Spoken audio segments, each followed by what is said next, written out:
ಕೇರಿ ಅಸ್ಪೃಶ್ಯರು ವಾಸ ಮಾಡುವ ಸ್ಥಳ. ಕೇರಿ ಕೇರಿ ಊರು ಕೇರಿ ಸಿದ್ಧಿಗೇನವರ ಆತ್ಮಕತೆ ಊರು ಕೇರಿ.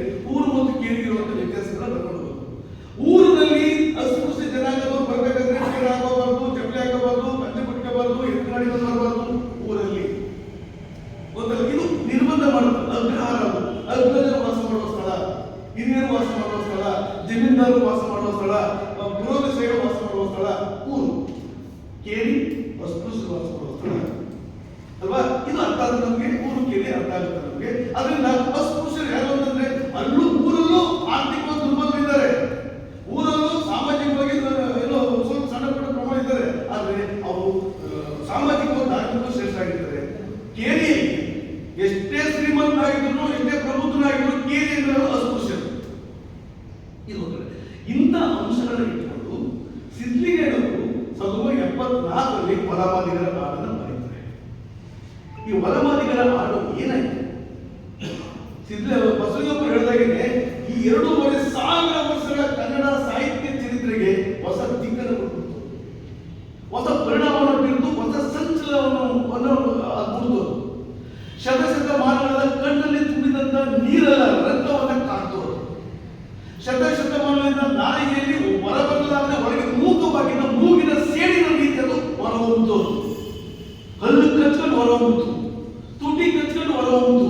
ಆ ಹೊರಹೊಮ್ಮಿದ ಅಂಶಗಳು ಕರ್ನಾಟಕದ ದಲಿತ ಚಳವಳಿಗೆ ಬೇರಾಗ ಅವರು ಸಾಹಿತ್ಯ ಮುಗಿತು, ಸಾಹಿತ್ಯಕ್ಕೆ ಸಂಬಂಧಪಟ್ಟ ಚಳವಳಿ ಆಗ್ತಾ ಇತ್ತು. ಆ ನಂತರದಲ್ಲಿ ಭದ್ರಾವತಿಯಲ್ಲಿ 1974 ಜನವರಿ 28 ಜನವರಿ 26 ರಿಪಬ್ಲಿಕ್ ಡೇ, ಜನವರಿ 28 ಭದ್ರಾವತಿಯಲ್ಲಿ DSS ಉಗಮವಾಯಿತು. ಪ್ರೊಫೆಸರ್ ಬಿ ಕೃಷ್ಣಪ್ಪ ಅವರ ಮುಖಂಡತ್ವದಲ್ಲಿ ಸಿದ್ಲಿಂಗಯ್ಯ, ನೆಹರು ಮಾಧವ, ಮುಳ್ಳೂರು ನಾಗರಾಜ, ಕೆ.ವಿ. ಸಿದ್ದಯ್ಯ, ನಮ್ಮ ಗೋವಿಂದಯ್ಯ, ಹೀಗೆ ಹಲವಾರು ಚಂದ್ರ ಪ್ರಸಾದ್ ತ್ಯಾಗಿ, ವೆಲ್ಲಗೌಡರು, ಸಂಸ್ವಾಮಿ, ಹೊನ್ನಮುಂಡೆ ನಾಗರಾಜಯ್ಯ, ಇದು ಹಲವಾರು ರೀತಿಯ ದೊಡ್ಡ ಒಂದು ಚಳುವಳಿ ನಾಯಕರ ಮುಖಂಡತ್ವದಲ್ಲಿ ಭದ್ರಾವತಿಯಲ್ಲಿ DSS ಒಂದು ಕಡೆ ಭೌತಿಕವಾಗಿ ಹೋರಾಟ. DSSಗೆ ಭೌತಿಕವಾಗಿ ಸೋಲಿಸಬೇಕಲ್ಲ.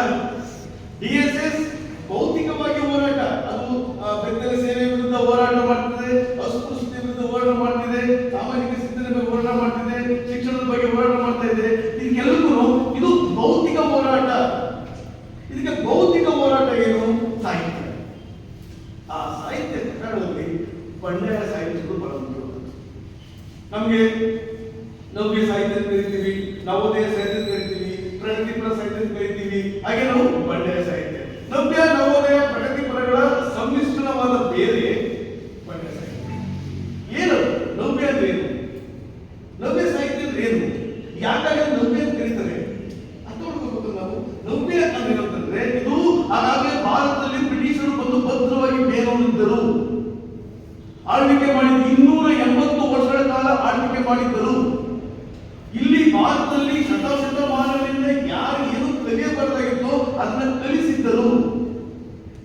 ದಲಿತ ವರ್ಗ, ಇದು ಮಾತಾಡ್ತಾ ದಲಿತ ವರ್ಗ ಈ ನೆಲದ ಭಾಷೆಗಳಿವೆಲ್ಲ, ಅದು ತೆಲುಗು, ಇದು ತಮಿಳು, ಇದು ಮಲಯಾಳಿ, ಇದು ಕನ್ನಡ, ಹಿಂದಿ, ಇವೆಲ್ಲ ಇದೆ, ಬೆಂಗಾಳಿ, ಇವೆಲ್ಲ ನಾವು ರಾಷ್ಟ್ರಪ್ರೇಮ ಇರ್ತೀವಲ್ಲ, ಇದು ನಮ್ಮ ದೇಶದ ಭಾಷೆ, ದ್ರಾವಿಡ ಭಾಷೆ ಅಂತ. ಆದರೆ ದಲಿತ ಜನಾಂಗ, ಅಸ್ಪೃಶ್ಯ ಜನಾಂಗ, ಅವರು ಅಕ್ಷರವನ್ನ ಕಲಿತದ್ದು ಅವರ ಮಾತೃಭಾಷೆಯಿಂದಲ್ಲ, ಅವರು ಕಲಿತದ್ದು ವಿದೇಶಿ ಭಾಷೆ ಇಂಗ್ಲಿಷ್ನಿಂದಲೇ. ಯಾಕೆ? ಯಾಕಂದ್ರೆ ಮಾತೃಭಾಷೆ ಕನ್ನಡದಿಂದ ಕಲಿಸೋದಕ್ಕೆ ಯಾರು ಮುಂದೆ ಬರಲೇ ಇಲ್ಲ. ನಾಲ್ವಡಿ ಕೃಷ್ಣರಾಜ ಒಡೆಯರ್ ಅವರು ಮಹಾರಾಜರಾಗಿ ಪಂಚಮ ಶಾಲೆಯನ್ನು ತೆಗೆದಾಗ ಆ ಪಂಚಮ ಶಾಲೆಯಲ್ಲಿ ಕನ್ನಡ ಪಾಠ ಮಾಡಬೇಕು ದೇಶಗಳನ್ನು ಅನೌನ್ಸ್ ಮಾಡ್ತಾರೆ. ಯಾರು ಬರ್ತೀರ ಬನ್ನಿ, ಅವ್ರಿಗೆ ಉಚಿತ ಸಂಬಳದ ಜೊತೆ ಉಚಿತವಾದ ಮನೆ, ಉಚಿತವಾದ ಆಹಾರ ಪದಾರ್ಥಗಳು, ಉಚಿತವಾದ ವಸ್ತುಗಳನ್ನು ಕೊಡ್ತೀವಿ, ದಯವಿಟ್ಟು ಬಂದು ಪಂಚಮ ಶಾಲೆ ಅಸ್ಪೃಶ್ಯರಿಗೆ, ಹೊಲಮಾದಿಗರಿಗೆ ತೆರೆದ ಶಾಲೆ ಪಾಠ ಮಾಡಿದ್ರೆ ಯಾರು ಬರಲಿಲ್ಲ. 8 ವರ್ಷ ಬರಲಿಲ್ಲ. ಎಷ್ಟು ವರ್ಷ? 8 ವರ್ಷ ಬರಲಿಲ್ಲ ಮೈಸೂರಿನ ರಾಜ್ಯದಲ್ಲಿ.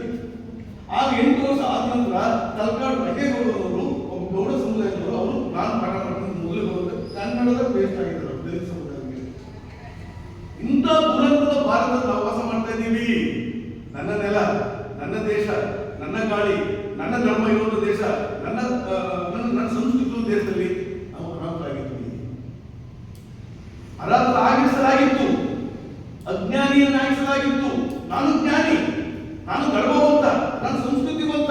ಆದರೆ ಇವೆಲ್ಲವನ್ನು ಸಾಮಾಜಿಕ ಹಿನ್ನೆಲೆಯ ಧರ್ಮದ ಇಕ್ಕಟ್ಟಿನಲ್ಲಿ ಸಿಲುಕಿಸಿ ನನ್ನನ್ನು ಸಂಸ್ಕೃತಿಗೊಳಿಸಲಾಗಿತ್ತು, ಜಾತಿ ಇನ್ನೊಂದಾಗಿಸಲಾಗಿತ್ತು.